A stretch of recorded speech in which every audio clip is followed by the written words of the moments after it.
apportons une mise à jour sur les tensions au Moyen-Orient et discutons de quelques points importants. N'oubliez pas de vous abonner à notre nouvelle chaîne pour accéder à des analyses approfondies sur les événements de la fin des temps liés à l'univers géopolitique.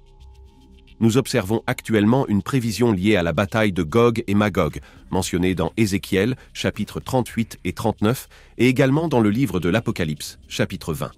Les deux textes mettent en avant la bataille de Gog et Magog, mais à des moments différents. La lecture d'Ézéchiel nous donne clairement l'impression que cette bataille se déroulera avant ou au début de la grande tribulation. Ézéchiel décrit Gog comme le chef d'un peuple venant d'une terre spécifique, avec la Perse à la tête d'une coalition de peuples contre Israël.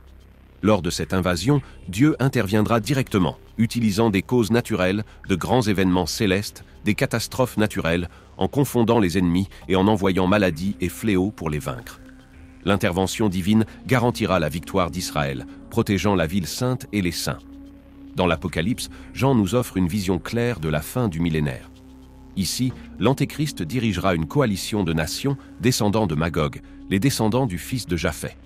Ce grand nombre de nations, dirigées par Gog, l'Antéchrist, recevra une grande autorité du diable à la fin du millénaire.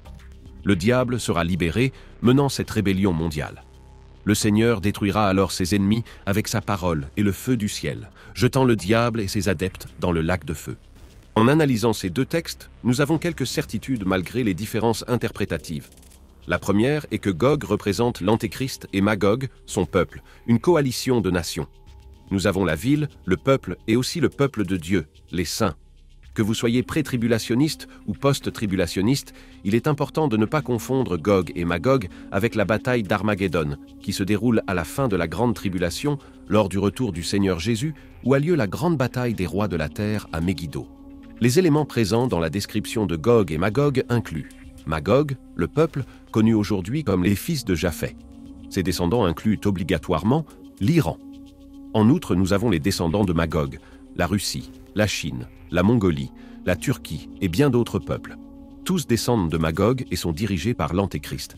Cela nous mène à une prévision importante. Pourquoi l'Antéchrist, identifié comme Gog, dirigera cette bataille? Voyons-nous l'Antéchrist dans le monde actuellement? Non, il ne s'est pas encore manifesté. Comme Daniel nous l'indique, l'Antéchrist commencera comme une petite corne dans une coalition de nations, dans un grand jeu de géopolitique pour orchestrer un nouvel ordre mondial. Pour mieux comprendre, nous devons regarder les écrits de Daniel, qui décrivent l'Antéchrist émerger comme une petite corne. Comprenez que la corne représente le pouvoir, généralement associé aux autorités et aux politiciens. La petite corne est ainsi appelée car elle commence de manière modeste, sans beaucoup d'honneur, jusqu'à ce qu'elle renverse 3 autres cornes de cette coalition et se distingue. Il s'agit d'une coalition de 10 cornes, représentant 10 pays, ou un sommet formé par 10 autorités. Actuellement, nous voyons le monde se réarranger et l'ordre international se modifier. L'ordre international, pour ceux moins familiers, se réfère aux accords géopolitiques entre nations.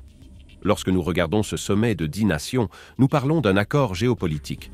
Même avec l'ordre international post-guerre, après la Seconde Guerre mondiale, la guerre froide et le monde bipolaire, nous voyons toujours l'hégémonie mondiale avec les États-Unis tenant le sceptre du pouvoir mondial. Explorons le contexte actuel de la reconfiguration de l'ordre international. L'Antéchrist émerge dans ce contexte de réorganisation et de promotion d'une paix globale apparente. Les Écritures avertissent que lorsqu'on parlera de paix et de sécurité, une destruction soudaine surviendra, particulièrement dirigée contre Israël. Rappelons-nous des accords de paix de 2020 où Israël a normalisé ses relations avec les Émirats arabes unis, Bahreïn, le Soudan et le Maroc, tous des pays musulmans. Ces événements préfigurent ce qui pourrait se produire lorsque l'Antéchrist promouvra et confirmera un accord avec beaucoup, comme décrit dans le livre de Daniel. Il est important de préciser que nous ne sommes pas dans la bataille de Gog et Magog. La manifestation de l'Antéchrist serait le premier signe de cet événement, mais selon ma conception, il ne s'est pas encore manifesté. Ce que nous observons est l'amplification de l'apostasie, qui se réfère au domaine de la foi et de la religion, mais l'Antéchrist reste absent.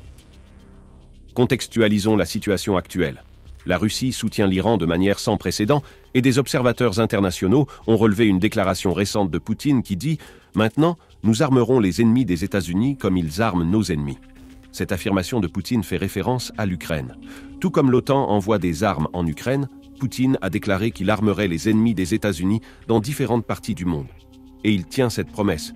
Il fournit des armes au Yémen, Il en fait de même avec la Corée du Nord, malgré le maintien de relations commerciales avec eux. Il arme la Syrie, sous le régime du dictateur Bachar al-Assad. Et il soutient l'Iran, les Perses. Ce scénario est intrigant car, en termes de capacité d'achat, la Russie a pris la 4e position dans l'économie mondiale. Nous ne parlons pas du PIB traditionnel, mais de la capacité d'achat. La Russie a connu une croissance significative dans son économie de guerre. Après la guerre en Ukraine, alors que beaucoup prévoyaient l'effondrement de la Russie, elle n'a fait que croître. Ainsi, la prévision de Gog et Magog se confirme. La Russie sera impliquée, tout comme la Chine. La déclaration de Poutine selon laquelle il armerait les ennemis de l'Occident se concrétise.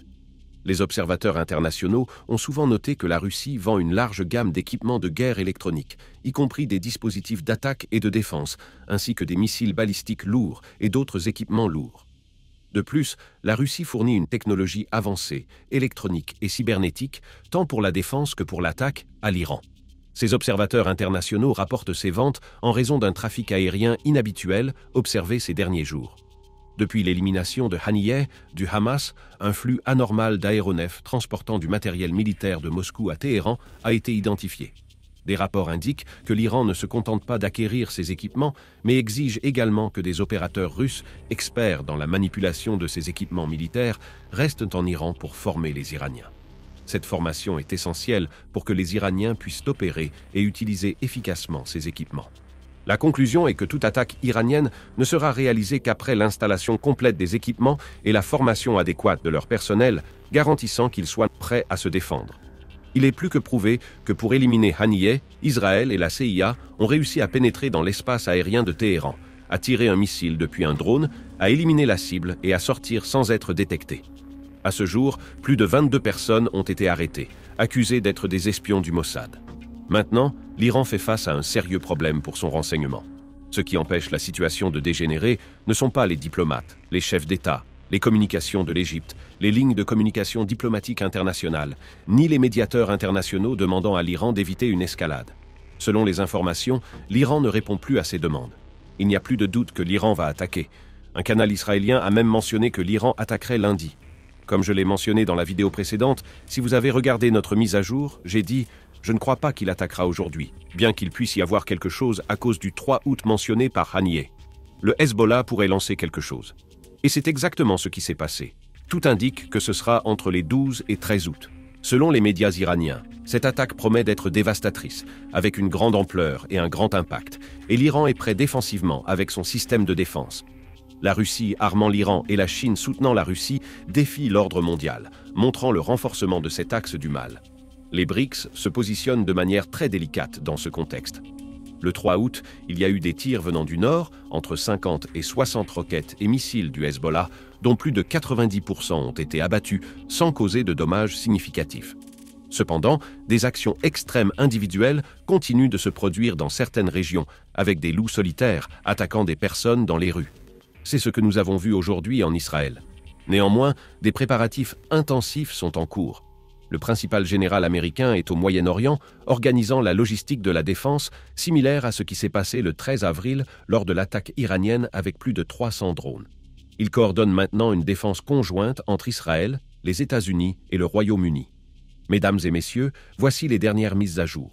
La Russie a décidé de revenir au Moyen-Orient avec une force totale, profitant considérablement de la guerre et boostant son économie.